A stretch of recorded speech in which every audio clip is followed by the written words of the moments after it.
ਵਾਹਿਗੁਰੂ ਜੀ ਕਾ ਖਾਲਸਾ, ਵਾਹਿਗੁਰੂ ਜੀ ਕੀ ਫਤਿਹ।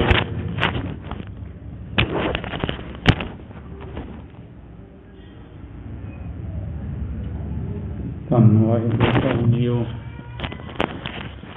ਜਿਉਂ ਬੁਲਾਵੇਂ ਤਿਉਂ ਬੋਲੇ ਸੁਆਮੀ, ਕੁਦਰਤ ਨਾ ਮਾਰੀ। ਸਾਧ ਸੰਗ ਨਾਮ ਜਸ ਗਾਇਓ, ਜੋ ਪ੍ਰਭ ਕੀ ਅਤ ਪਿਆਰੀ। ਸਾਧ ਸੰਗ ਨਾਮ ਜਸ ਗਾਇਓ, ਜੋ ਪ੍ਰਭ ਕੀ ਅਤ ਪਿਆਰੀ। ਜੁਗ ਜੁਗ ਟਲ ਧੰਨ ਧੰਨ ਸ੍ਰੀ ਗੁਰੂ ਗ੍ਰੰਥ ਸਾਹਿਬ ਜੀ ਪਾਵਨ ਤੇ ਪਵਿੱਤਰ ਹਜ਼ੂਰ ਦੇ ਅੰਦਰ ਹਾਜ਼ਰੀਆਂ ਭਰੀ ਸਾਧ ਸੰਗਤ ਜੀ, ਆਪਾਂ ਸਾਰੇ ਭਾਗਾਂ ਵਾਲੇ ਹਾਂ ਜੋ ਸਮੇਂ ਵਿੱਚ ਸਮੇਂ ਵੱਧ ਕੇ ਸ਼ਹੀਦੀ ਸਮਾਗਮਾਂ ਵਿੱਚ ਸ਼ਾਮਲ ਹੋ ਕੇ ਗੁਰੂ ਘਰ ਦੀਆਂ ਹਾਜ਼ਰੀਆਂ ਭਰ ਕੇ ਆਪਣਾ ਜੀਵਨ ਸਫਲ ਬਣਾਉਣ ਦਾ ਯਤਨ ਕਰ ਰਹੇ ਹਾਂ। ਮੇਰੇ ਤੋਂ ਪਹਿਲਾਂ ਜੋ ਗੋਡਾ ਟਿੱਬੀ ਸਾਹਿਬ ਦਾ ਕੀਰਤਨ ਜਥਾ ਕੀਰਤਨ ਦੁਆਰਾ ਸੰਗਤ ਨੂੰ ਨਿਹਾਲ ਕਰ ਰਿਹਾ ਸੀ, ਉਸ ਤੋਂ ਪਹਿਲਾਂ ਭਾਈ ਸਿੰਦਰ ਸਿੰਘ ਘਨੌਲੀ ਨੇ ਕਥਾ ਦੁਆਰਾ ਨਿਹਾਲ ਕੀਤਾ। ਗੁਰਦੁਆਰਾ ਸਾਹਿਬ ਪਤਾਲਪੁਰੀ ਸਾਹਿਬ ਕੀਰਤਪੁਰ ਤੋਂ ਉੱਥੋਂ ਵੀ ਭਾਈ ਕਥਾ ਵਾਚਕ ਆਏ ਸਨ, ਉਹਨਾਂ ਨੇ ਵੀ ਵਿਚਾਰਾਂ ਦੁਆਰਾ ਸੰਗਤ ਨੂੰ ਨਿਹਾਲ ਕੀਤਾ ਹੈ। ਗੁਰੂ ਘਰ ਆਉਣ ਦਾ ਅਰਥ ਕੀ ਸੀ, ਆਪਾਂ ਸਾਹਿਬ ਦੀ ਸਿੱਧੀ ਬਾਰੇ ਵੀ ਜਾਣਨਾ ਪਾਵਾਂਗੇ, ਪਰ ਤੁਹਾਨੂੰ ਇਹ ਸਮਝ ਆ ਜਾਵੇ ਕਿ ਗੁਰਦੁਆਰੇ ਹੋਏ ਸੁਲਝੀ ਪਾਈ ਸੀ ਵੀ ਗੁਰੂ ਘਰ ਆਉਣ ਨਾਲ ਸਾਨੂੰ ਦਸਾਂ ਗੁਰੂਆਂ ਨਾਲ ਗਿਆਨ, ਭਗਤਾਂ ਨਾਲ ਗਿਆਨ, ਚਾਰੇ ਸਾਹਿਬਜ਼ਾਦੇ, ਮਾਤਾ ਗੁਜਰ ਕੌਰ ਜੀ, ਮਾਤਾ ਸੁੰਦਰ ਕੌਰ ਜੀ, ਮਾਤਾ ਸਾਹਿਬ ਕੌਰ ਜੀ, ਮਾਤਾ ਜੀਤੋ ਜੀ, ਜੇ ਸਾਨੂੰ ਅੱਜ ਗਿਆਨ ਪ੍ਰਾਪਤ ਹੁੰਦਾ ਨਾ ਜੀ, ਫਿਰ ਅਸੀਂ ਬਾਹਰ ਰੋਡ ਉੱਪਰ ਦੁਕਾਨਾਂ ਦੇ ਬਿਨਾਂ ਵਜ੍ਹਾ ਤੋਂ ਨਹੀਂ ਖੜਦੇ। ਇਹ ਸੰਗਤਾਂ ਦਾ ਕੀ ਅਰਥ ਹੈ? ਜਨਮ ਜਨਮ ਕੀ ਹਉਮੈ ਮਨ ਲਾਗੀ, ਮੈਨੂੰ ਸੰਗਤ ਮਨ ਲੈ ਜਾਵਾਂਗੋ, ਜਿਉਂ ਲੋਹਾ ਤੇਰਾ ਸੰਕਾਸ ਲੱਗ ਸ਼ਬਦ ਹਰ ਪਾਵਾਂਗੋ। ਗੁਰੂ ਦਾ ਇਹ ਸਮਝਾਉਣਾ ਕਰਦੇ ਆ ਵੀ ਪੂਰੇ ਗੁਰੂ ਸੰਗਤ ਕਰਨ ਦੇ ਨਾਲ ਜੋ ਤੇਰੇ ਮਨ ਨੂੰ ਜਨਮ ਜਨਮ ਦੀ ਮੈਲ ਲੱਗਿਆ ਲੈ ਜਾਂਦੀ ਆ, ਤੇ ਸ਼ਬਦ ਨੂੰ ਹਿਰਦੇ ਅੰਦਰ ਵਸਾਉਣ ਦੇ ਨਾਲ ਪਰਮਾਤਮਾ ਦੀ ਪ੍ਰਾਪਤੀ ਹੁੰਦੀ ਆ। ਹੁਣ ਜੀ ਮੇਰੇ ਸਵੇਰੇ ਸਾਰੇ ਝਾਤੀ ਮਾਰੇ ਆਪਣੇ ਮਨਾਂ ਦੇ ਅੰਦਰ ਵੀ ਸਾਡੇ ਕਿੰਨਿਆਂ ਦੀ ਮੈਲ ਲੈ ਗਈ ਤੇ ਕਿੰਨਿਆਂ ਦੀ ਹੋਰ ਚੜ ਗਈ। ਸਾਨੂੰ 20 ਸਾਲ ਹੋ ਗਏ ਗੁਰੂ ਘਰ ਆਉਂਦਿਆਂ ਨੂੰ, ਅਸੀਂ ਅਜੇ ਅੰਮ੍ਰਿਤ ਛਕਣ ਨੂੰ ਤਿਆਰ ਨਹੀਂ ਹੈ। ਮੰਨਿਆ ਸਾਡਾ ਮਨ, ਹੁਣ ਤੱਕ ਅਸੀਂ ਕਿੰਨੇ ਸ਼ਹੀਦੀ ਦਿਹਾੜੇ ਮਨਾ ਲਏ ਸਾਹਿਬਜ਼ਾਦਿਆਂ ਦੇ, ਸਾਡਾ ਮਨ ਮੰਨਿਆ? ਸਾਡੇ ਨਾਲ ਮਾਧੋ ਦਾਸ ਬਰਾਗੀ ਜੀ ਸਿਰਫ ਵਿਚਾਰਾ ਉੱਥੇ ਲੈ ਕੇ ਆਵੇਂ ਸਾਹਿਬ ਸ਼ਹੀਦੀ ਦਿਹਾੜੇ 'ਤੇ ਹੀ। ਮਾਧੋ ਦਾਸ ਬਰਾਗੀ ਸਿਰਫ ਗੁਰੂ ਜੀ ਕੋਲ 1 ਮਹੀਨਾ ਰਿਹਾ। 1 ਮਹੀਨੇ ਵਿੱਚ ਮਾਧੋ ਦਾਸ ਨੇ ਅੰਮ੍ਰਿਤ ਵੀ ਛਕਿਆ, ਗੁਰੂ ਜੀ ਦੀ ਦਾਤ ਪ੍ਰਾਪਤ ਕੀਤੀ, ਜੋ ਦੱਸਿਆ ਸਿਧਾਂਤ ਬਣਾਇਆ ਗੁਰੂ ਜੀ ਦਾ, ਬੰਦਾ ਸਿੰਘ ਬਹਾਦਰ ਬਣਿਆ। ਪਰ ਸਾਡਾ ਮਨ ਕਿਉਂ ਨਹੀਂ ਮੰਨਦਾ ਜੀ? ਕਿਉਂ ਨਹੀਂ ਮੰਨਦਾ ਮਨ? ਕਈ ਇਹ ਵੀ ਦੇਖਿਆ ਮੈਂ, ਕਹਿੰਦੇ ਪੰਜਾਂ ਬਾਣੀਆਂ ਸਵੇਰੇ ਵੀ ਪਾਠ ਕਰਦੇ ਹਾਂ, ਅੰਮ੍ਰਿਤ ਵੇਲੇ ਸ਼ਾਮ ਨੂੰ ਵੀ ਪਾਠ ਕਰਦੇ ਹਾਂ, ਫਿਰ ਉਹ ਨਸ਼ੇ ਵੀ ਕਰੀ ਜਾਂਦੇ ਆ। ਬਾਣੀ ਪੜ੍ਹਨੀ ਸੀ, ਬਾਣੀ ਦੇ ਅਰਥ ਪੜ੍ਹਨੇ ਸੀ, ਬਾਣੀ ਸਮਝਣੀ ਸੀ, ਫਿਰ ਬਾਣੀ ਸਰ ਆਪਣੇ ਮਨ ਨੂੰ ਚਲਾਉਣਾ ਸੀ। ਗੁਰਦੁਆਰੇ ਹੋਏ ਸੋਝੀ ਪਾਈ ਸੀ, ਫਿਰ ਸਾਨੂੰ ਸੋਝੀ ਆਉਂਦੀ, ਮਨ ਦੀ ਮੈਲ ਫਿਰ ਉੱਤਰ ਹੀ ਸਾਡੀ। ਗੁਰੂ ਜੀ ਸੁਣਾਉਣਾ ਇਹੀ ਗੱਲ ਹੈ, ਏਕ ਸ਼ਬਦ ਮੇਰੇ ਪ੍ਰਾਣ ਵਾਸਤੇ ਬਹੁਤ ਜਾਣਨਾ ਆਵੇਂ। ਗੁਰੂ ਜੀ ਨੇ ਇੱਕ ਸ਼ਬਦ ਅਨਸਾਰ ਵੀ ਆਪਣੇ ਮਨ ਨੂੰ ਚਲਾ ਲਵੇ ਨਾ, ਫਿਰ ਹੀ ਮੁੜ ਮੁੜ ਕੇ ਇਸ ਜਨਮਾਂ ਵਿੱਚ ਨਹੀਂ ਆਉਣਾ ਪੈਣਾ। ਪਰ ਧੰਨ ਪਰ ਕੀ ਨਿੰਦਾ, ਇਨਸੋ ਪ੍ਰੀਤਮ ਲੱਗ ਗਏ, ਸੰਤੋ ਸੰਗ ਸੰਤ ਸੁਭਾਗਨ ਹਰ ਕੀਰਤਨ ਮਨ ਜਾਗੇ। ਜਿੰਨੇ ਵੀ ਸਾਡੇ ਭੈਣਾਂ ਵੀ ਆਈਆਂ ਨੇ, ਸਾਡੇ ਧੀਆਂ ਵੀ ਆਈਆਂ ਨੇ, ਸਾਡੇ ਵੀਰ ਵੀ ਆਏ ਨੇ, ਬਜ਼ੁਰਗ ਵੀ ਪਹੁੰਚੇ ਆ, ਵੀ ਜਿਹੜਾ ਮਨੁੱਖ ਕਹਿੰਦਾ ਮੇਰਾ ਬਾਣੀ ਵਿੱਚ ਮਨ ਨਹੀਂ ਲੱਗਦਾ, ਇਹਨੂੰ ਇੱਕ ਭਾਈ ਸਾਹਿਬ ਮਿਲੇ ਸਨ ਬਾਹਰ, ਬੜਾ ਪਾਠ ਕਰਦੇ, ਉਹ ਵੀ ਕਹਿੰਦੇ ਵੀ ਸਾਡਾ ਮਨ ਕਈ ਵਾਰ ਨਹੀਂ ਲੱਗਦਾ। ਗੁਰੂ ਗ੍ਰੰਥ ਸਾਹਿਬ ਦੀ ਬਾਣੀ ਦੀ ਗਰੰਟੀ ਹੈ ਜੀ। ਪਰ ਧਨ ਪਰ ਤਨ ਪਰ ਕੀ ਨਿੰਦਾ, ਦੂਜਿਆਂ ਦਾ ਹੱਕ ਖਾਣਾ ਤੇ ਦੂਜਿਆਂ ਨਿੰਦਾ ਕਰਨੀ, ਦੋ ਕੰਮ ਕਰਨਾ ਛੱਡ ਦਿਓ ਜੀ ਸਾਰੇ। ਸਾਧਨ ਕਰਕੇ ਦੇਖੋ, ਜੇ ਸਾਡਾ ਮਨ ਨਾ ਗੁਰਬਾਣੀ 'ਚ ਮਨ ਨਾ ਲੱਗਿਆ ਤੇ ਭੱਠਾ ਸਾਹਿਬ ਨੇ ਇਸ ਤੋਂ ਬਾਅਦ ਸਭਾ ਚੱਲਣੀ ਆ 16, 17, 18 ਦੀ, ਤੇ ਭੱਠਾ ਸਾਹਿਬ ਮੇਰੇ ਨਾਲ ਗੱਲ ਕਰ ਵੀ ਸਾਡਾ ਸਿੰਘ ਸਾਹਿਬ ਮਨ ਨਹੀਂ ਲੱਗਿਆ। ਗੁਰੂ ਗ੍ਰੰਥ ਸਾਹਿਬ ਬਾਣੀ ਜਾਂਦੇ ਨੇ ਪਰ ਧਨ ਪਰ ਤਨ ਪਰ ਕੀ ਨਿੰਦਾ ਇਨ ਸਮ੍ਰਿਤਨ ਲੱਗੇ, ਸੰਤੋ ਸੰਗ ਸੰਤ ਸੁਭਾਗਨ ਹਰ ਕੀਰਤਨ ਮਨ ਜਾਗੇ, ਫਿਰ ਸਾਡਾ ਮਨ ਜਾਗੂਗਾ। ਫਿਰ ਅਸੀਂ ਦੱਸਿਆ ਨਾ 10ਵੇਂ ਪਾਤਸ਼ਾਹ ਦਾ ਇਤਿਹਾਸ ਜੀ, ਅੱਜ ਸਿਧਾਂਤ ਬਣਾਉਂਦੇ, ਫਿਰ ਅਸੀਂ ਅੰਮ੍ਰਿਤ ਦਾਤ ਪ੍ਰਾਪਤ ਕਰ ਲੈਣੀ ਸੀ। ਸਾਨੂੰ 20-20 ਸਾਲ ਹੋ ਗਏ ਘਰ ਆਉਂਦਿਆਂ ਨੂੰ, ਜਿੰਨੀ ਵੀ ਸੰਗਤ ਆਈ ਆ ਆਵਾਜ਼ ਬਹੁਤ ਦੂਰ ਤੱਕ ਜਾਂਦੀ ਆ ਵੀ ਸ਼ਹੀਦੀ ਦਿਹਾੜੇ ਤੋਂ ਸਾਨੂੰ ਇਹੀ ਸਿੱਖਿਆ ਮਿਲਦੀ ਆ ਵੀ ਅਸੀਂ ਜੇਕਰ ਮਾਧੋ ਬਰਾਗੀ ਬੰਦਾ ਸਿੰਘ ਬਹਾਦਰ ਬਣਿਆ, ਦੇਖੋ ਗੁਰੂ ਜੀ ਨੇ ਆਪਾਂ ਸੋਚੀਏ, ਇੱਕ ਵਿਚਾਰ ਸੋਚੇ ਮਨ ਦੇ ਨਾਲ ਵੀ ਵੱਡੇ ਸਾਹਿਬਜ਼ਾਦੇ ਦਾ ਜਨਮ ਬਾਬਾ ਅਜੀਤ ਸਿੰਘ ਜੀ ਦਾ 1686 'ਚ ਹੋਇਆ। ਹਾਲਾਂਕਿ ਗੁਰੂ ਗੋਬਿੰਦ ਸਿੰਘ ਦਾ ਨਾਮ ਆਪਣਾ ਗੋਬਿੰਦ ਰਾਏ ਜੀ ਆ, ਪਰ 1686 ਵਿੱਚ ਹੀ ਬਾਦਸ਼ਾਹ ਦਰਵੇਸ਼ ਗੁਰੂ ਗੋਬਿੰਦ ਸਿੰਘ ਜੀ ਨੇ ਆਪਣੇ ਵੱਡੇ ਸਾਹਿਬ ਦਾ ਜਨਮ, ਪੌਂਡਾ ਸਾਹਿਬ ਜਨਮ ਹੋਇਆ ਸੀ ਇਹਨਾਂ ਦਾ ਵੱਡੇ ਸਾਹਿਬ ਦਾ, ਤੇ ਬਾਬਾ ਅਜੀਤ ਸਿੰਘ ਰੱਖਿਆ। ਆਉਣ ਵਾਲੇ ਸਮੇਂ ਬਾਰੇ ਪਾਤਸ਼ਾਹ ਨੂੰ ਪਤਾ ਸੀਗਾ ਵੀ ਜੋ 1699 ਦੇ ਵਿੱਚ 13 ਸਾਲ ਹੋ ਚੁੱਕੇ ਸਨ, 1686 ਤੋਂ 1699 ਨੂੰ 13 ਸਾਲ ਲੱਗ ਗਏ ਬਣ ਜਾ ਪੂਰੇ, ਵੀ ਜੋ ਸਿੰਘ ਸਾਜਣੇ ਮੈਂ ਭਾਈ ਦਿਆਲ ਸਿੰਘ ਬਣਾਇਆ, ਭਾਈ ਹਿੰਮਤ ਸਿੰਘ, ਭਾਈ ਸੈਦ ਸਿੰਘ, ਭਾਈ ਮੋਹਕਮ ਸਿੰਘ। ਗੁਰੂ ਜੀ ਨੇ 13 ਸਾਲ ਪਹਿਲਾਂ ਹੀ ਆਪਣੇ ਸਾਹਿਬ ਨਾਮ ਰੱਖੇ ਬਾਬਾ ਅਜੀਤ ਸਿੰਘ। ਚਲੋ ਆਪਾਂ ਮਨ ਦੀ ਮੈਲ ਦੀ ਕਰਕੇ ਥੋੜ੍ਹੀ ਫਿਰ ਆਪਾਂ ਵਿਚਾਰ ਹੋਰ ਸਾਂਝੀ ਕਰਾਂਗੇ ਸਾਹਿਬਜ਼ਾਦਿਆਂ ਬਾਰੇ ਵੀ ਗੁਰੂ ਗ੍ਰੰਥ ਸਾਹਿਬ ਦੀ ਬਾਣੀ ਦਾ ਇਹ ਕਹਿੰਦੀ ਆ ਵੀ ਸੰਗਤ ਕਰਨ ਦੇ ਨਾਲ ਮਨ ਦੀ ਮੈਲ ਉਤਰ ਜਾਂਦੀ ਆ। 10 ਨੇ ਪਹਿਲਾਂ ਹੀ ਬੇਨਤੀ ਕੀਤੀ ਆ, ਦੁਬਾਰਾ ਫਿਰ ਬੇਨਤੀ ਕਰ ਲੈਣਾ ਵੀ ਸਾਨੂੰ 20 ਸਾਲ ਮੈਂ ਹੀ ਵਿੱਚ ਆਉਣਾ ਜੀ, ਵੈਸੇ ਮੈਂ ਹੀ ਵਿੱਚ ਆਉਣਾ ਬਣਿਆ, ਜਿਹੜੀ ਮੈਂ ਬਾਹਰ ਹਾਂ, ਵੀ ਸਾਨੂੰ 20 ਸਾਲ ਹੋ ਗੁਰੂ ਘਰ ਆਉਂਦੇ ਨੂੰ ਵੀ ਸਾਡੇ ਮਨ ਦੀ ਮੈਲ ਉਤਰ ਗਈ ਆ। ਜਨਮ ਜਨ ਕੀ ਹਉਮੈ ਮਨ ਲਾਗੀ ਮਿਲ ਸੰਗਤ ਮਨ ਲੈ ਜਾਵਾਂਗੋ, ਜੋ ਲੋਹਾ ਤੇਰਾ ਸੰਗ ਅਸਲਾ ਸਾਧੂ ਹਰ ਪਾਵਾਂਗੇ। ਹਾਂ, ਜ਼ਿਆਦਾ ਤਾਂ ਉਧਰ ਨਹੀਂ, ਇਹ ਸਾਡੀਆਂ ਭੈਣਾਂ ਦਾ ਕਵਚਨ ਹੁੰਦਾ ਵੈਸੇ। ਇਹ ਗੁਰਦੁਆਰਾ ਟਿੱਬਾ ਸਾਹਿਬ ਹੈ ਜੀ ਤਪੇ ਦੇ ਕੋਲ, ਡਿਸਟ੍ਰਿਕਟ ਬਰਨਾਲਾ। ਉੱਥੇ ਮੈਂ ਕਥਾ ਕਰ ਦਿੰਦਾ ਹਰ ਸੰਗਰਾਮ ਨੂੰ। ਜਦੋਂ ਸਮਾਪਤੀ ਹੋਈ ਤਾਂ ਬੀਬੀਆਂ ਨੇ ਮੈਨੂੰ ਕਿਹਾ ਵੀ ਦੱਸੋ ਭਾਈ ਸਾਹਿਬ ਮਨ ਨੂੰ ਮੈਂ ਲੱਗਦੀ ਕਿਸ ਤਰ੍ਹਾਂ, ਇਹ ਵੀ ਜ਼ਰੂਰੀ ਆ ਵੀ ਤੁਸੀਂ ਤਾਂ ਕਹਿੰਦੇ ਮਨ ਦੀ ਮੈਲ ਉਤਰਦੀ ਹੈ, ਲੱਗਦੀ ਕਿਵੇਂ ਇਹਨੂੰ, ਪਰ ਨਿੰਦਾ ਕਰੇ ਆਂਤਰ ਮਨ ਲਾਏ, ਬਾਹਰ ਮਲ ਧੋਵੇ ਮਨ ਕੀ ਜੂਠਣ ਜਾਏ। ਗੁਰੂ ਜੀ ਕਹਿੰਦੇ ਵੀ ਤੂੰ ਦੂਜਿਆਂ ਦੀ ਨਿੰਦਾ ਕਰਦਾ, ਤੇਰਾ ਮਨ ਮੈਲ ਨਾਲ ਭਰ ਜਾਂਦਾ, ਬਾਹਰ ਮਲ ਧੋਵੇ, ਬਾਹਰੋਂ ਜਿੰਨਾ ਮਲ ਜੀ ਮਲ ਕੇ ਧੋਵੇ ਜੀ। ਚਾਹੇ ਆਪਾਂ ਸਾਡੇ ਵੀਰ ਵੀ ਜਾਂਦੇ ਜੀ, ਭੈਣਾਂ ਦੀ ਇਕੱਲਿਆਂ ਦੀ ਗੱਲ ਨਾ ਕਰਦਾ, ਵੀਰਾਂ ਦੀ ਨਾਲ ਕਰਦਾ। ਸਾਡੇ ਵੀਰ ਵੀ ਅੱਜ ਬਿਊਟੀ ਪਾਰਲਰ ਜਾਣ ਲੱਗ ਗਏ, ਸਾਡੀਆਂ ਭੈਣਾਂ ਵੀ ਜਾਂਦੀਆਂ ਨੇ, ਪਰ ਬਾਹਰੋਂ ਜਿਹੜਾ ਤਨ ਤਾਂ ਸਾਫ਼ ਹੋ ਸਕਦਾ ਜੀ, ਪਰ ਮਨ ਦੀ ਮੈਲ ਗੁਰਬਾਣੀ ਨਹੀਂ ਲਾਉਣੀ। ਗੁਰਬਾਣੀ ਪੜ੍ਹਨੀ ਪਊ, ਗੁਰਬਾਣੀ ਅਨੁਸਾਰ ਮਨ ਨੂੰ ਚਲਾਉਣਾ ਪਊ, ਫਿਰ ਮਨ ਦੀ ਮੈਲ ਉਤਰੂਗੀ।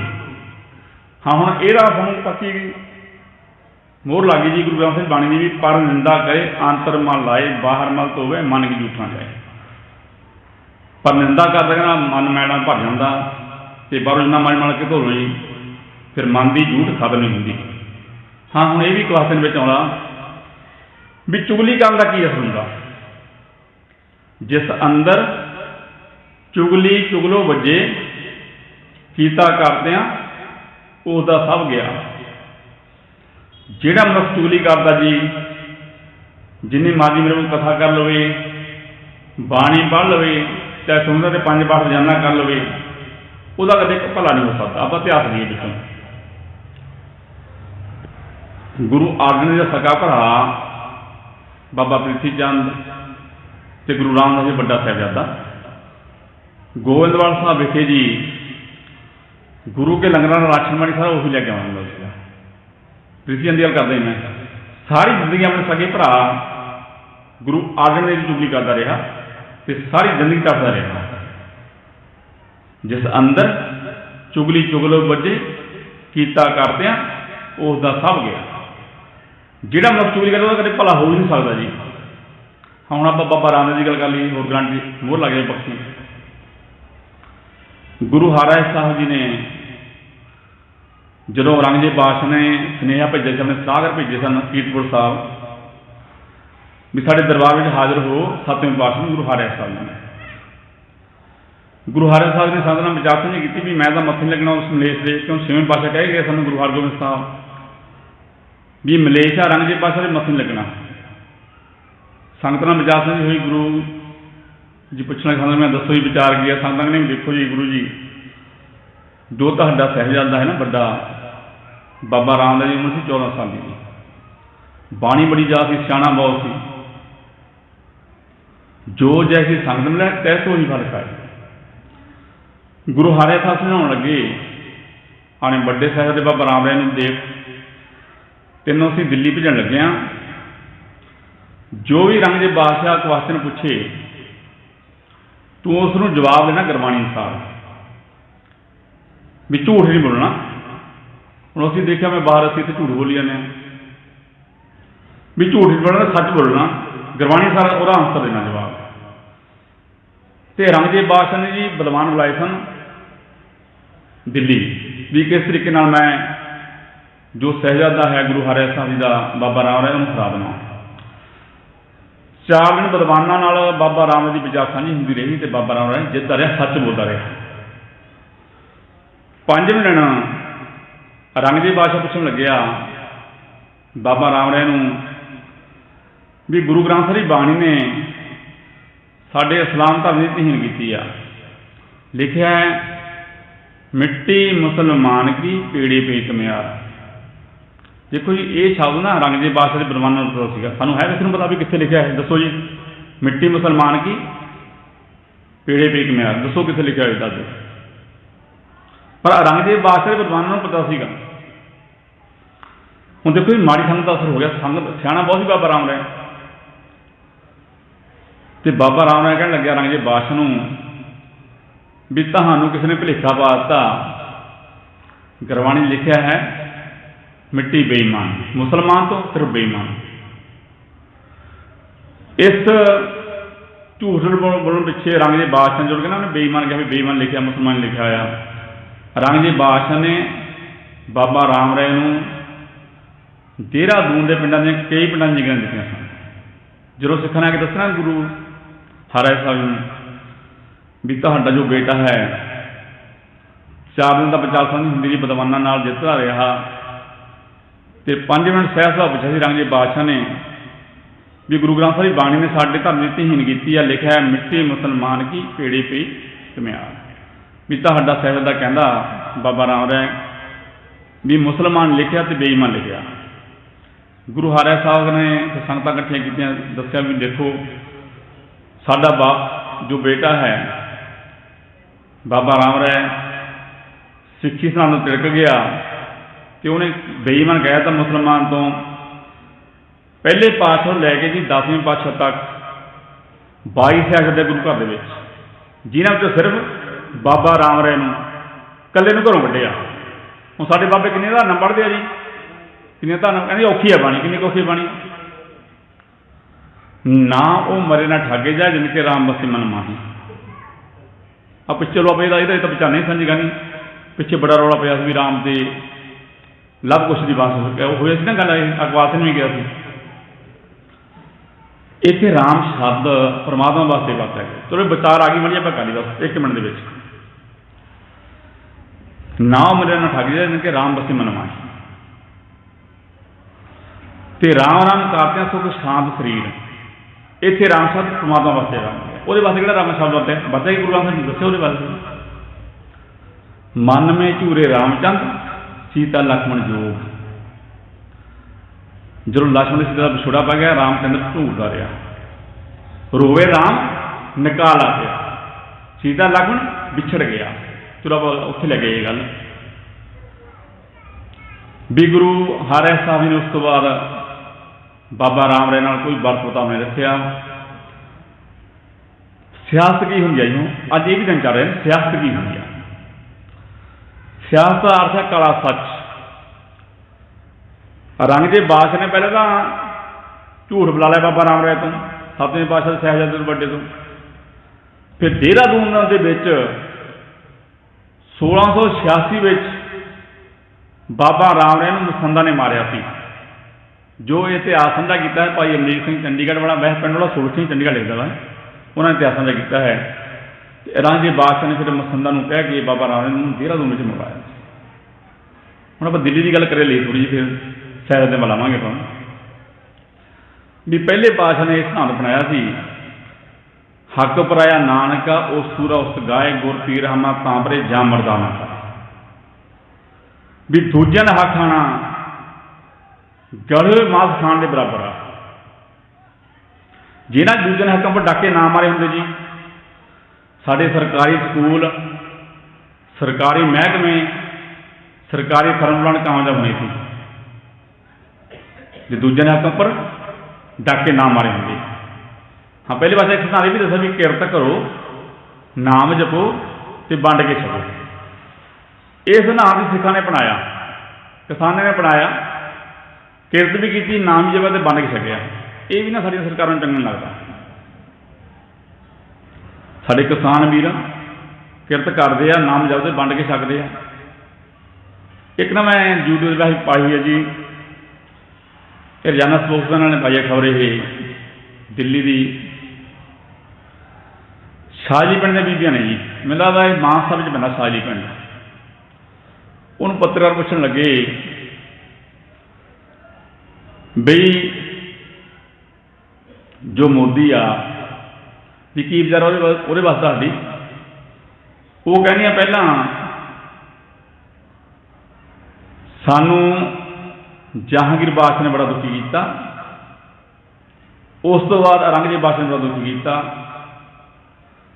ਤੇ ਹੁਣ ਸਾਨੂੰ ਸਾਡਾ ਆਪਣਾ ਜੰਮਿਆ ਮੋਦੀ, ਅਸੀਂ ਆਪਣਾ ਬਣਾਇਆ ਮੋਦੀ, ਸਾਡਾ ਵੋਟਾਂ ਪਾ ਕੇ ਬਣਾਇਆ ਸੀ, ਇਹ ਬੜਾ ਸਾਨੂੰ ਦੁਖੀ ਕਰਦਾ, ਬੜਾ ਕੰਮ ਕੀਤਾ ਇਹਨੂੰ। ਤੇ ਆਪਾਂ ਕੀਤੀ ਸੀ ਗੱਲ, ਹੱਕ ਪਰਾਇਆ ਨਾਨਕਾ ਉਸ ਸੂਰਾ ਉਸ ਗਾਏ, ਗੁਰ ਪੀਰ ਹਮਾ ਤਾਂ ਪਰੇ ਜਾਂ ਮਰਦਾ ਨਾ ਖਾਈ। ਇਹ ਹੁਣ ਨਾ ਕਿਸਾਨ ਆਰਡੀਨੈਂਸ ਕਾਨੂੰਨ ਬਣਨਾ ਜੀ, ਇਹ ਬਣ ਚੁੱਕਿਆ, ਲਾਗੂ ਹੋਣਾ। ਇਹ ਲੋਕਾਂ ਦੇ ਹੱਕਾਂ ਪਰ ਡਾਕੇ ਮਾਰਨ ਦੀ ਜੋ ਸ਼ੁਰੂਆਤ ਕਰਦੀ, ਵੈਸੇ ਤਾਂ ਸਾਡੇ ਕਿਸਾਨ ਸਮਝੇ ਨਹੀਂ ਹੈ ਜੀ, ਥੋੜ੍ਹੀ ਹੋਰ ਵਿਚਾਰ ਸਮਝੇ ਗੱਲ।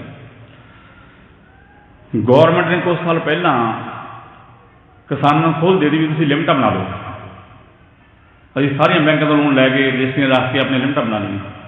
ਦੇਖੋ ਗੁੱਸਾ ਨਾ ਕੋਈ ਕਰਿਓ, ਵੈਸੇ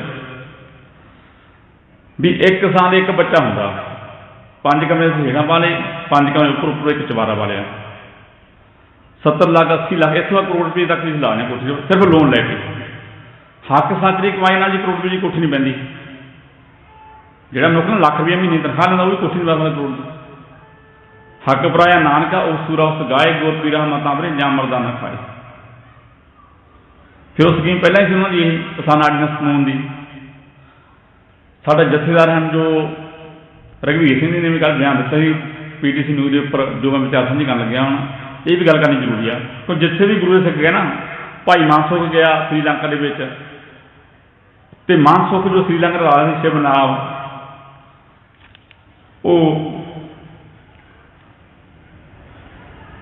ਉਹਦੀ ਸਿੱਖ ਬਣ ਗਿਆ ਸੀ, ਉਹਦਾ ਸਾਰਾ ਰਾਜ ਸਿੱਖ ਬਣ ਗਿਆ ਸੀ। ਚਲੋ ਆਪਾਂ ਗੱਲ ਕਰੀਏ ਵੀ ਇਤਿਹਾਸ ਦੀ। ਆਪਾਂ ਗੱਲ ਕੀਤੀ ਸੀ ਬਾਬਾ ਰਾਮ ਰਾਏ ਦੀ ਵੀ ਚੁਗਲੀ ਕਰਦਾ ਰਿਹਾ ਤੇ ਸਾਰੀ ਜ਼ਿੰਦਗੀ ਕਰਦਾ ਰਿਹਾ। ਹੁਣ ਆਪਾਂ ਅਗਲੀ ਸ਼ਾਇਦ ਗੱਲ, ਜੋ ਵੀ ਪਰਮਾਤਮਾ ਦਾ ਉਲਟਾ ਅਸਰ ਲੈ ਲੈਂਦਾ ਜੀ, ਉਹ ਫਿਰ ਚੜ੍ਹਦੀ ਕਲਾ ਵਿੱਚ ਰਹਿੰਦਾ।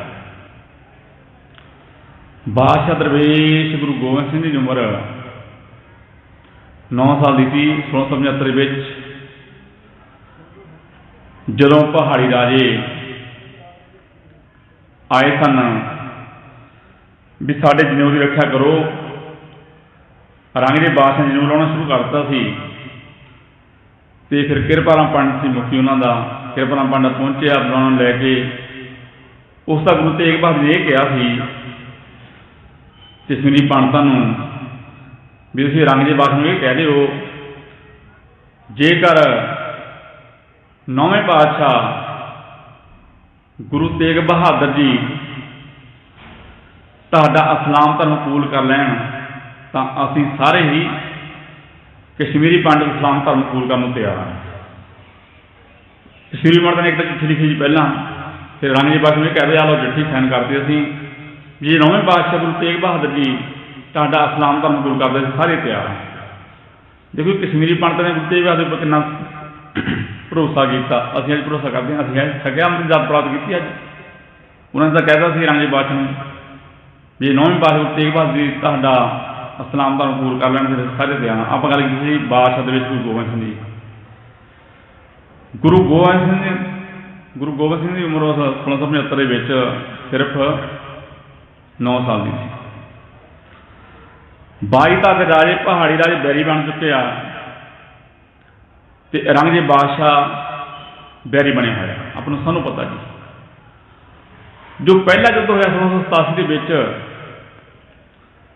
ਉਸ ਸਮੇਂ ਅਜੇ ਖਾਲਸਾ ਪੰਥ ਦੀ ਸਥਾਪਨਾ ਨਹੀਂ ਸੀ ਕੀਤੀ, ਸਾਨੂੰ ਆਪ ਨੂੰ ਪਤਾ। ਅਤੇ ਪਹਿਲਾ ਯੁੱਧ ਆ ਸਭ ਤੋਂ ਵੱਡਾ ਯੁੱਧ ਆ। ਪਹਿਲੇ ਯੁੱਧ ਦੇ ਵਿੱਚ ਬਾਦਸ਼ਾਹ ਦੇ ਵਿੱਚ ਗੁਰੂ ਗੋਬਿੰਦ ਸਿੰਘ ਜੀ ਨੇ ਜਿੱਤਾਂ ਪ੍ਰਾਪਤ ਕੀਤੀਆਂ, ਸਾਨੂੰ ਪਤਾ ਆਪਾਂ ਨੂੰ। ਉਸ ਤੋਂ ਬਾਅਦ ਖਾਲਸਾ ਦੀ ਸਥਾਪਨਾ ਵੀ ਹੋਈ। ਹੁਣ ਆਪਾਂ ਗੱਲ ਕਰੀਏ ਵੀ ਜੋ ਕਿਲ੍ਹਾ ਹੈ ਆਨੰਦਗੜ੍ਹ ਦਾ, ਗੁਰੂ ਜੀ 1699 ਤੋਂ ਲੈ ਕੇ 1704 ਤੱਕ ਰਹੇ, ਤਕਰੀਬਨ 16 ਸਾਲ ਰਹੇ। ਉਸ ਕਿਲ੍ਹੇ ਨੂੰ 7 ਮਹੀਨੇ ਦਾ ਘੇਰਾ ਪਾਈ ਰੱਖਿਆ। ਔਰੰਗਜ਼ੇਬ ਬਾਦਸ਼ਾਹ ਦੀਆਂ ਫੌਜਾਂ ਨੇ ਜਾਂ ਪਹਾੜੀ ਰਾਜਿਆਂ ਨੇ ਉਸ ਕਿਲ੍ਹੇ ਵਿੱਚ ਰਹਿ ਕੇ ਸਿੰਘਾਂ ਨੇ ਸੱਕ ਵੀ ਖਾਧੇ, ਪੱਤੇ ਵੀ ਖਾਧੇ, ਗੁਜ਼ਾਰਾ ਕੀਤਾ 7 ਮਹੀਨੇ, ਪਰ ਭਾਣੇ ਵਿੱਚ ਰਹੇ। ਉਸ ਤੋਂ ਬਾਅਦ ਇਹ ਸੋਚਿਆ ਔਰੰਗਜ਼ੇਬ ਬਾਦਸ਼ਾਹ ਦੇ ਸਿਪਾਹੀਆਂ ਨੇ ਵੀ ਜੇਕਰ ਅਸੀਂ ਗ੍ਰਿਫਤਾਰ ਗੁਰੂ ਜੀ ਨੂੰ ਨਹੀਂ ਕਰ ਸਕਦੇ, ਫਿਰ ਉਸ ਤੋਂ ਬਾਅਦ ਜੋ ਔਰੰਗਜ਼ੇਬ ਬਾਦਸ਼ਾਹ ਨੇ ਕੁਝ ਸਿਪਾਹੀ ਭੇਜੇ ਸਨ, ਕੁਰਾਨ ਸ਼ਰੀਫ ਦੇ ਕੁਝ ਸ਼ਬਦ ਰੱਖ ਕੇ ਲੈ ਕੇ ਆਏ ਇੱਕ ਥਾਲ ਦੇ ਵਿੱਚ ਵੀ ਅਸੀਂ ਕਸਮਾਂ ਖਾਂਦੇ ਹਾਂ, ਜਾਂ ਫਿਰ 22 ਧਰ ਦੇ ਰਾਜਿਆਂ ਨੇ ਗਊਆਂ ਦੀਆਂ ਕਸਮ ਖਾਧੀਆਂ ਵੀ ਜੋ ਇੱਕ ਵਾਰੀ ਤੁਸੀਂ ਆਨੰਦਗੜ੍ਹ ਸਾਹਿਬ ਦਾ ਕਿਲ੍ਹਾ ਛੱਡ ਦਿਓ ਅਤੇ ਅਸੀਂ ਕਸਮਾਂ ਖਾਂਦੇ ਹਾਂ। ਇਸ ਕਰਕੇ ਬਾਦਸ਼ਾਹ ਦੇ ਵਿੱਚ ਗੁਰੂ ਗੋਬਿੰਦ ਸਿੰਘ ਜੀ ਨੇ ਫਿਰ 6 ਪੋਹ ਨੂੰ 1704 ਦੇ ਵਿੱਚ ਜੋ ਕਿਲ੍ਹਾ ਆਨੰਦਗੜ੍ਹ ਸਾਹਿਬ ਦਾ ਛੱਡਿਆ ਸੀ, ਸਾਨੂੰ ਪਤਾ। ਉਸ ਤੋਂ ਬਾਅਦ ਗੁਰੂ ਜੀ ਸਿੰਘ ਵੀ ਸਨ ਨਾਲ, ਮਾਤਾ ਗੁਜਰ ਕੌਰ, ਮਾਤਾ ਸਾਹਿਬ ਕੌਰ, ਮਾਤਾ ਸੁੰਦਰ ਕੌਰ, 5 ਪਿਆਰੇ, 4 ਸਾਹਿਬਜ਼ਾਦੇ ਉੱਥੇ ਚੱਲੇ। ਕਹਿੰਦੇ ਬਾਦਸ਼ਾਹ ਦੇ ਵਿੱਚ ਗੁਰੂ ਗੋਬਿੰਦ ਸਿੰਘ ਜੀ ਕੁਝ ਮਿੰਟ ਕੀਰਤਪੁਰ ਸਾਹਿਬ ਰੁਕੇ। ਗੁਰੂ ਤੇਗ ਬਹਾਦਰ ਜੀ, ਗੁਰੂ ਹਰਗੋਬਿੰਦ ਸਾਹਿਬ ਕਾਫੀ ਸਮਾਂ, ਗੁਰੂ ਹਰਗੋਬਿੰਦ ਸਾਹਿਬ, ਗੁਰੂ ਹਰਿ ਸਾਹਿਬ ਕਾਫੀ ਸਮਾਂ ਕੀਰਤਪੁਰ ਸਾਹਿਬ ਰਹੇ, ਉੱਥੇ ਨਮਸਤਕ ਕੀਤਾ। ਉਸ ਤੋਂ ਅੱਗੇ ਚੱਲੇ। ਅੱਗੇ ਆਪਾਂ ਨੂੰ ਸਾਰਿਆਂ ਨੂੰ ਪਤਾ ਜੀ ਸਰਸਾ ਬਹੁਤ ਚੜ੍ਹੀ ਸੀ। ਚੜ੍ਹੀ ਹੋਣ ਕਰਕੇ ਇੱਕ ਪਾਸੇ ਤਾਂ ਜੰਗ ਹੋ ਰਹੀ ਸੀ, ਕੁਝ ਸਿੰਘ ਵੀ ਸ਼ਹੀਦ ਹੋਏ ਉਰੇ, ਭਾਈ ਉਹਦੇ ਸਿੰਘ ਵੀ ਸ਼ਹੀਦ ਹੋਇਆ, ਅਤੇ ਇੱਕ ਪਾਸੇ ਗੁਰੂ ਜੀ ਨੇ ਅੰਮ੍ਰਿਤ ਵੇਲੇ ਆਸਾ ਦੀ ਵਾਰ ਦਾ ਕੀਰਤਨ, ਸਾਨੂੰ ਪਤਾ ਹੈ ਨਿਤਨੇਮ ਦੇ ਪਾਠ ਦੇ ਜਾਂ ਆਸਾ ਦੀ ਵਾਰ ਦੇ ਪਾਠ ਦੇ ਨਾਗਾ ਨਹੀਂ ਮਿਲਦਾ। ਇੱਕ ਪਾਸੇ ਜੰਗ ਹੋ ਰਹੀ ਸੀ, ਇੱਕ ਪਾਸੇ ਗੁਰੂ ਜੀ ਨੇ ਸਿੰਘਾਂ ਨਾਲ ਫਿਰ ਕੀਰਤਨ ਵੀ ਕੀਤਾ ਜੀ ਆਸਾ ਦੀ ਵਾਰ ਦਾ। ਉਸ ਦਾ ਸਾਨੂੰ ਪਤਾ ਹੀ ਇਸ ਸਥਾਨ ਤੋਂ। ਵੈਸੇ ਭਾਈ ਹਰਪਾਲ ਸਿੰਘ ਨੇ ਇਹ ਵਿਚਾਰ ਕੀਤੇ ਸਨ ਜੀ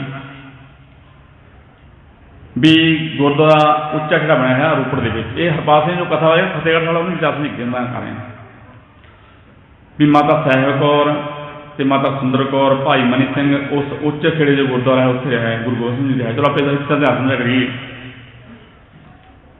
ਵੀ ਜੰਗ ਹੋਈ ਜਿਸ ਦੇ ਵਿੱਚ ਸਿੰਘ ਵੀ ਬਹੁਤ ਸ਼ਹੀਦ ਹੋਏ ਤੇ ਉਸ ਤੋਂ ਬਾਅਦ ਗੁਰੂ ਜੀ ਇੱਥੋਂ ਵਿਛੋੜਾ ਪਿਆ। ਮਾਤਾ ਗੁਜਰ ਕੌਰ, ਛੋਟੇ ਸਾਹਿਬਜ਼ਾਦੇ ਬਾਬਾ ਜੋਰਾਵਰ ਸਿੰਘ, ਬਾਬਾ ਫਤਿਹ ਸਿੰਘ ਉਹਦਾ ਅਲੱਗ ਹੋ ਗਿਆ ਤੇ ਇੱਕ ਪਾਸੇ ਬਾਦਸ਼ਾਹ ਗੁਰੂ ਗੋਬਿੰਦ ਸਿੰਘ ਜੀ, ਪੰਜੇ ਪਿਆਰੇ ਬਾਬਾ ਜੁਝਾਰ ਸਿੰਘ, ਬਾਬਾ ਅਜੀਤ ਸਿੰਘ। ਦੇਖੋ ਇਹ ਵਿਚਾਰ ਨਾਲ ਪਹਿਲਾਂ ਹੀ ਸਾਂਝੀ ਹੋ ਚੁੱਕੀ ਹੈ ਸਾਰੀ, ਤਾਂ ਮੈਂ ਉਹ ਵਿਸ਼ਾ ਲਿਆ ਸੀਗਾ ਵੀ ਜੇ ਚਲੋ ਆਪਾਂ ਇਤਿਹਾਸ ਦੀ ਗੱਲ ਕਰੀਏ, ਆਪਾਂ ਗੱਲ ਕਰਦੇ ਤੁਸੀਂ ਸਮਝ ਹੋਇਓ ਗੱਲ ਇਹ ਮਾਤਾ ਪਿਤਾ ਤੇ ਬੱਚੇ, ਕਿਉਂਕਿ ਸਾਹਿਬਜ਼ਾਦੇ ਪਹਿਲਾਂ ਵਿਚਾਰ ਮੇਰੇ ਤੋਂ ਨਾ ਦੋ ਕਥਾ ਵਜਾ ਕੇ ਉਹਨਾਂ ਬੜੀ ਬਰੀਕੀਆਂ ਸਾਂਝੀ ਕੀਤੀ। ਤੋ ਵਿਸ਼ਾ ਚਲੋ ਇਹ ਵਿਸ਼ਾ ਲੈਣਾ ਚਾਹੀਦਾ, ਆਪਾਂ ਗੱਲ ਵਿਚਾਰ ਸਾਂਝੀ ਕਰ ਲਈ ਸਾਰੀ ਵੀ ਇੱਕ ਤਾਂ ਸਾਨੂੰ ਇਹ ਸਮਝਣਾ ਚਾਹੀਦਾ ਵੀ ਸਾਨੂੰ ਨਿਤਨੇਮ ਦੇ ਪਾਠ ਵਿੱਚ ਕਦੇ ਵੀ ਨਾਂਗਾ ਨਹੀਂ ਪਾਉਣਾ ਚਾਹੀਦਾ, ਚਾਹੇ ਸਾਡੇ ਵਿਆਹ ਹੋਵੇ ਚਾਹੇ ਕੋਈ ਹੋਰ ਪ੍ਰੋਗਰਾਮ ਹੋਵੇ। ਤੇ ਇੱਕ ਸਾਨੂੰ ਜੋ ਬਾਦਸ਼ਾਹ ਦੇ ਗੁਰੂ ਗੋਬਿੰਦ ਸਿੰਘ ਨੇ 1699 ਦੇ ਵਿੱਚ ਅੰਮ੍ਰਿਤ ਦੀ ਦਾਤੇ ਦੀ ਸਿੱਖਾਂ ਨੂੰ ਸਿੰਘ ਬਣਾਏ ਸਨ ਤੇ ਸਾਨੂੰ ਅੰਮ੍ਰਿਤ ਵੀ ਜੂ ਛਕਣਾ ਚਾਹੀਦਾ। ਹੁਣ ਆਪਾਂ ਕਰਨੀ ਜੀ, ਦੇਖੋ ਗੁਰੂ ਗ੍ਰੰਥ ਸਾਹਿਬ ਬਣਨ ਤੋਂ ਬਾਹਰ ਨਹੀਂ ਹੁੰਦਾ, ਮਤਲਬ ਸ਼ਬਦ ਲਵਾਂਗੇ ਆਪਾਂ ਤੇ ਇਸੇ ਦੀ ਵਿਆਖਿਆ ਕਰਾਂਗੇ। ਮਾਤਾ ਪਿਤਾ ਤੇ ਬੱਚੇ, ਭਗਤ ਨਾਮਦੇਵ ਦੀ ਮਾਂ ਕਹਿੰਦੀ ਸੀ ਉਸ ਸਮੇਂ ਦਾ ਸੀਗਾ ਜੀ ਫਿਰੋਜ਼ ਤੁਗਲਕ, ਉਹ ਕਹਿੰਦਾ ਤੁਸੀਂ ਖੁਦਾ ਕਹੋ ਵੀ ਰਾਮ ਨਾ ਕਹੋ। ਆਪਾਂ ਸ਼ਬਦ ਲਈਏ, ਰੁੱਤ ਨ ਕਰੇ ਨਾਮੇ ਕੀ ਮਾਏ, ਛੋੜ ਰਾਮ ਕੀ ਨਾ ਭਜੇ ਖੁਦਾਏ, ਨਾ ਹੋ ਤੇਰਾ ਪੂੰਗੜਾ ਨਾ ਤੂੰ ਮੇਰੀ ਮਾਏ, ਪਿੰਡ ਬੜੇ ਤੂੰ ਹਰ ਗੁਣਾ। ਭਗਤ ਨਾਮਦੇਵ ਦੀ ਮਾਂ ਰੋ ਰੋ ਕੇ ਕਹਿੰਦੀ ਆ ਹੰਝੂ ਸੁੱਟ ਕੇ ਵੀ ਤੂੰ ਖੁਦਾ ਕਹਿ ਲਾ। ਹਾਲਾਂਕਿ ਭਗਤ ਨਾਮਦੇਵ ਨੇ ਬੀਠਲ ਵੀ ਕਿਹਾ, ਅੱਜ ਨਾਮੇ ਬੀਠਲ ਵੇਖਿਆ ਮੂਰਖ ਕੋ ਸਮਝਾਊ ਰੇ। ਭਗਤ ਨਾਮਦੇਵ ਨੇ ਰੱਬ ਵਾਸਤੇ ਕਈ ਸ਼ਬਦ ਵਰਤੇ ਪਰ ਖੁਦਾ ਨਹੀਂ ਕਿਹਾ। ਫਿਰੋਜ਼ ਤੁਗਲਕ ਇਹ ਕਹਿੰਦਾ ਸੀ ਵੀ ਤੁਸੀਂ ਖੁਦਾ ਕਹੋ, ਭਗਤ ਨਾਮਦੇਵ ਕਹਿੰਦਾ ਮੈਂ ਖੁਦਾ ਨਹੀਂ ਕਹਿੰਦਾ।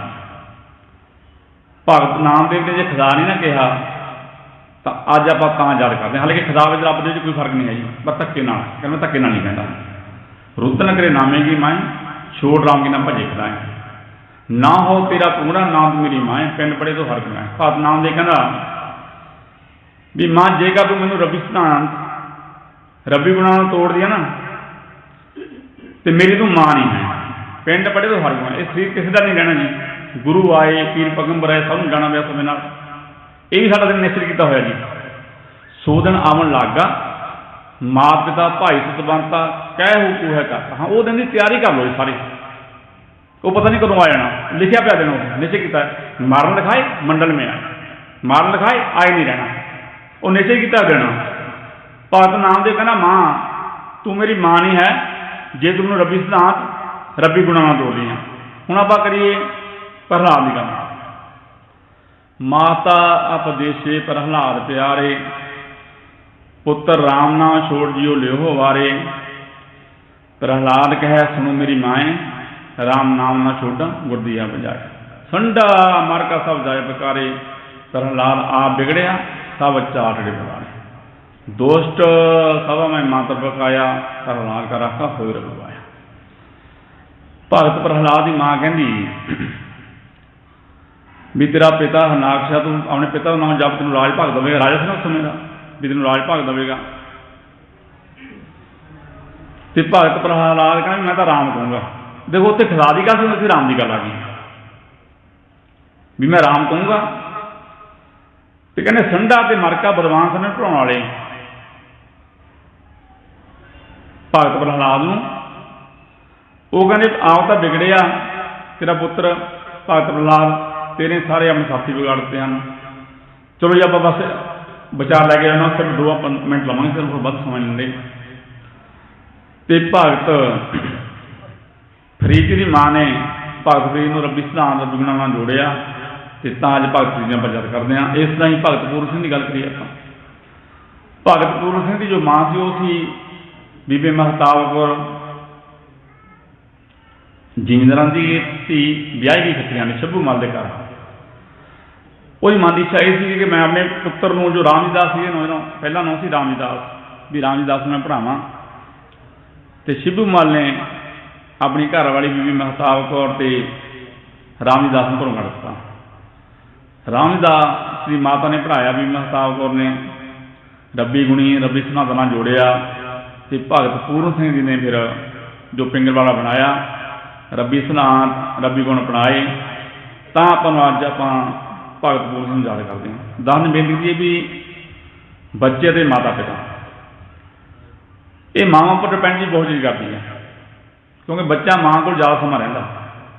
ਬਸ ਜੀ ਮੈਂ ਇੱਕ ਬੇਨਤੀ ਕਰਨੀ, ਜੋ ਇੱਕ ਮਨਦੀਪ ਕੌਰ UK ਹੈ, ਉਹਦੇ ਬਾਰੇ ਵਿਚਾਰ ਸਾਂਝੀ ਕਰਨੀ ਹੈ। ਬਸ ਬਾਹਰ ਜਾਣੀ ਗੱਲ ਸਿੱਖ ਇਤਿਹਾਸ ਦੀ ਜੀ, ਉਹ ਆਪਣੀ ਵੈਸੇ ਇੰਗਲੈਂਡ ਵਿੱਚ ਅਫਸਰ ਵੀ ਆ ਉਹ, ਪਰ ਕਥਾ ਹੀ ਬਹੁਤ ਨਹੀਂ ਕਰਦੀ ਹੈ। ਜੋ ਉਹਨੇ ਵਿਚਾਰ ਉੱਥੇ ਸਾਂਝੀ ਕੀਤੀ ਇੰਗਲੈਂਡ ਦੇ ਵਿੱਚ, ਇਹ ਆਰਮੀ ਦਾ ਅਫਸਰ ਆ ਜੀ, ਲੈਫਟੀਨੈਂਟ ਆ ਬਾਹਰ ਇੰਗਲੈਂਡ ਦੇ ਵਿੱਚ। ਉਹ ਕਹਿੰਦੀ ਜਦੋਂ ਵੀ ਸਾਡੀ ਭੈਣ ਜਾਂ ਸਾਡੀ ਮਾਤਾ ਨੇ ਜਾਣਾ ਹੋਵੇ ਰਸੋਈ ਦੇ ਵਿੱਚ, ਦੇਖੋ ਹੈ ਵਿਚਾਰ ਵੱਖਰੀ ਇਹ, ਮੈਂ ਸਾਹਿਬ ਦੇ ਵਿਚਾਰ ਤਾਂ ਨਹੀਂ ਬਾਹਲੀ ਸਾਂਝੀ ਕੀਤੀ ਕਿਉਂਕਿ ਪਹਿਲਾਂ ਮੇਰੇ ਤੋਂ 2 ਕਥਾ ਵਾਲੇ ਸਾਰੇ ਵਿਚਾਰ ਸਾਂਝੀ ਕਰ ਗਏ ਵੀ ਜਦੋਂ ਵੀ ਅਸੀਂ ਰਸੋਈ ਵਿੱਚ ਜਾਣਾ, ਉਸ ਸਮੇਂ ਅਸੀਂ ਮਨ ਸ਼ਾਂਤ ਹੋ ਕੇ ਲੈ ਕੇ ਜਾਈਏ। ਜੇ ਕਿਸੇ ਨੂੰ ਗੁੱਸਾ ਆਇਆ ਹੋਇਆ ਜਾਂ ਲਾਣ ਲੱਗੀ, ਅੰਦਰ ਬਣ ਲੱਗੀ ਆ, ਉੱਥੇ ਤਾਂ ਕਹਿੰਦੇ ਮਨਦੀਪ ਕੌਰ ਜੂਗੇ ਭਾਲੋ ਜੀ YouTube ਦੇ ਉੱਪਰ, ਵੀ ਫਿਰ ਅਸੀਂ ਨਾ ਪ੍ਰਸ਼ਾਦਾ ਤਿਆਰ ਨਾ ਕਰੀਏ ਜਾਂ ਸਬਜ਼ੀ ਤਿਆਰ ਨਾ ਕਰੀਏ, ਜੋ ਸਾਡੀ ਮਨ ਦੀ ਸੋਚ ਆ, ਵਿਚਾਰ ਆ, ਉਹਦੇ ਵਿੱਚ ਪ੍ਰਵੇਸ਼ ਕਰਦੀ ਆ। ਤੁਸੀਂ ਆਪਣੇ ਬੱਚੇ ਨੂੰ ਮਨਦੀਪ ਕੌਰ ਜੂਗੇ ਕਹਿੰਦੇ, ਤੁਸੀਂ ਆਪਣੇ ਬੱਚੇ ਨੂੰ ਜ਼ਹਿਰ ਖਾ ਰਹੇ ਹੋ। ਜਦੋਂ ਅਸੀਂ ਰੋਜ਼ ਜਾਣਾ, ਪ੍ਰਸ਼ਾਦਾ ਤਿਆਰ ਕਰਨਾ, ਮਨ ਦੀ ਸੋਚ ਵਿਚਾਰ ਵਧੀਆ ਬਣਾਈਏ। ਹਾਂ, ਆਪਾਂ ਨੂੰ ਪਤਾ ਲੱਗ ਜਾਵੇ। ਬਾਦਸ਼ਾਹ ਦਰਵੇਸ਼ ਗੁਰੂ ਗੋਬਿੰਦ ਸਿੰਘ ਜੀ ਨੇ ਜਦੋਂ ਅੰਮ੍ਰਿਤ ਬਾਟੇ ਦੀ ਬਾਟਾ ਤਿਆਰ ਕੀਤਾ ਸੀ, ਅੰਮ੍ਰਿਤ ਦਾ ਖੰਡਾ, ਬਾਟਾ, ਪਤਾਸੇ, ਜਲ ਅਤੇ 5 ਬਾਣੀਆਂ ਦਾ ਪਾਠ ਕੀਤਾ, ਬ੍ਰਿਸ਼ਟੀ ਵਿੱਚ ਰੱਖੀ ਅਤੇ ਉਹ ਅੰਮ੍ਰਿਤ ਬਣ ਗਿਆ ਸੀ। ਅਤੇ ਇਹ ਵਿਚਾਰ ਜ਼ਰੂਰ ਲੈ ਕੇ ਆਇਓ ਜੀ, ਜੋ ਮੈਂ ਪਹਿਲਾਂ ਬੇਨਤੀ ਕੀਤੀ ਹੈ ਸੰਗਤਾਂ ਨੂੰ, ਵੀ ਜਿੰਨੇ ਵੀ ਅਸੀਂ ਆਏ ਹਾਂ, ਗੁਰੂ ਘਰ ਆਉਣ ਦਾ ਅਰਥ ਇਹੀ ਆ, ਗੁਰਦੁਆਰੇ ਹੋਏ ਸੋਝੀ ਪਾਏ। ਅਸੀਂ ਸਾਰੇ ਜੀ ਆਪਣੇ ਮਨ ਬਣਾਈਏ, ਅਸੀਂ ਅੰਮ੍ਰਿਤ ਦੀ ਦਾਤ ਪ੍ਰਾਪਤ ਕਰੀਏ, ਤਾਂ ਸ਼ਹੀਦੀ ਦਿਹਾੜਾ ਮਨਾਇਆ ਸਾਹਿਬਜ਼ਾਦਿਆਂ ਦਾ, ਅਤੇ ਗੁਰੂ ਖੁਸ਼ ਹੋਏਗਾ ਵੀ ਜੋ ਮੇਰੇ ਸਿੱਖ ਹਨ, ਜੋ ਮੈਂ ਦੱਸਿਆ ਸਿਧਾਂਤ ਸੀ ਉਹ ਬਣਾ ਰਹੇ ਹਨ। 10 ਨੇ ਪਹਿਲਾਂ ਹੀ ਬੇਨਤੀ ਕੀਤੀ ਆ ਵੀ ਜੋ ਪਰਮਾਤਮਾ ਦਾ ਆਸਰਾ ਲੈ ਲੈਂਦਾ ਉਹ ਹਮੇਸ਼ਾ ਚੜ੍ਹਦੀ ਕਲਾ 'ਚ ਰਹਿੰਦਾ। ਬਾਦਸ਼ਾਹ ਦੇ ਵਿੱਚ ਗੁਰੂ ਗੋਬਿੰਦ ਸਿੰਘ ਜੀ ਨੇ 9 ਸਾਲ ਦੀ ਉਮਰ ਸੀ, ਗੁਰੂ ਤੇਗ ਬਹਾਦਰ ਸ਼ਹੀਦੀ ਹੋਈ 1675 ਦੇ ਵਿੱਚ, ਅਤੇ 14 ਜੰਗਾਂ ਲੜੀਆਂ, 14 ਵਿੱਚ ਜਿੱਤਾਂ ਪ੍ਰਾਪਤ ਕੀਤੀਆਂ। ਇੱਕ ਪਰਮਾਤਮਾ ਦਾ ਉਹ ਆਸਰਾ ਲਿਆ। ਬਾਦਸ਼ਾਹ ਦਰਵੇਸ਼ ਗੁਰੂ ਗੋਬਿੰਦ ਸਿੰਘ ਜੀ ਚੜ੍ਹਦੀ ਕਲਾ 'ਚ ਰਹੇ। ਇੰਨੀਆਂ ਵਿੱਚ ਪ੍ਰਮਾਣ ਕਰੋ ਜੀ। ਕਥਾ ਵਿਚਾਰ ਕਰਦੇ ਗਲਤੀਆਂ ਹੋ ਜਾਂਦੀਆਂ ਹਨ। ਸੰਗਤ ਅਤੇ ਗੁਰੂ ਬਖਸ਼ ਨਵਾਜ਼ਾਂ ਆਈਆਂ ਸੰਗਤਾਂ ਦਾ ਬਹੁਤ ਬਹੁਤ ਧੰਨਵਾਦ। ਸੈਕਟਰੀ ਸਾਹਿਬ ਹਨ, ਉਹਨਾਂ ਦਾ ਵੀ ਬਹੁਤ ਬਹੁਤ ਧੰਨਵਾਦ। ਜੋ ਮੈਨੇਜਰ ਸਾਹਿਬ ਹਨ, ਉਹਨਾਂ ਦਾ ਵੀ ਬਹੁਤ ਬਹੁਤ ਧੰਨਵਾਦ। ਜੋ ਸਾਡੇ ਹੈੱਡ ਗ੍ਰੰਥੀ ਸਾਹਿਬ ਹਨ ਜੀ, ਤਖ਼ਤ ਸ੍ਰੀ ਕੇਸਗੜ੍ਹ ਸਾਹਿਬ ਦੇ, ਕੱਲ੍ਹ ਉਹਨਾਂ ਨਾਲ ਵਿਚਾਰ ਸਾਂਝੀ ਹੋਈ ਸੀ ਮੇਰੀ, ਕਿਉਂਕਿ ਗੁਰਦੁਆਰਾ ਟਿੱਬਾ ਸਾਹਿਬ ਅਸੀਂ ਇਕੱਠੇ ਕਥਾ ਕਰਦੇ ਰਹੇ ਹਾਂ, ਅਤੇ ਉਹਨਾਂ ਨੇ ਕਿਹਾ ਵੀ ਤੁਸੀਂ ਆਏ, ਤੁਹਾਨੂੰ ਸਮਾਂ ਜ਼ਰੂਰ ਦੇਵਾਂਗੇ। ਚਲੋ ਉਹਨਾਂ ਦਾ ਵੀ, ਭਾਈ ਫੂਲਾ ਸਿੰਘ ਜੀ ਦਾ ਵੀ ਬਹੁਤ ਬਹੁਤ ਧੰਨਵਾਦ। ਅਤੇ ਕਥਾ ਵਿਚਾਰ ਕਰਨ ਗਲਤੀ ਹੋਈਆਂ ਸੰਗਤ ਗੁਰੂ ਬਖਸ਼ ਨਵਾਜ਼ਾਂ ਜੀ, ਅਤੇ ਜੁਗੋ ਜੁਗ ਟਲ ਧੰਨ ਧੰਨ ਸ੍ਰੀ ਗੁਰੂ ਗ੍ਰੰਥ ਸਾਹਿਬ ਦਾ ਵੀ ਕੋਟ ਕੋਟ ਧੰਨਵਾਦ। ਲੋਕ ਸੁਖੀ ਪਰਲੋਕ ਸਹੇਲੇ, ਨਾਨਕ ਹਰ ਪਰ ਆਪੇ ਮਿਲੇ। ਵਾਹਿਗੁਰੂ ਜੀ ਕਾ ਖਾਲਸਾ, ਵਾਹਿਗੁਰੂ। ਦੇਖੋ ਜੀ, ਫਤਿਹ ਦਾ ਜਵਾਨ ਫਤਿਹ ਦਿਆ, ਦੇਖੋ ਕੋਈ ਨਹੀਂ ਬੋਲਿਆ। ਇਹਦਾ ਅਰਥ ਕੀ ਸੀਗਾ? ਪਰਮਾਤਮਾ ਤੇਰਾ ਖਾਲਸਾ, ਤੇਰੀ ਫਤਿਹ। ਜਵਾਬ ਆਉਣਾ ਚਾਹੀਦਾ ਜੀ, ਵਾਹਿਗੁਰੂ ਜੀ ਕਾ ਖਾਲਸਾ, ਵਾਹਿਗੁਰੂ ਜੀ ਕੀ ਫਤਿਹ।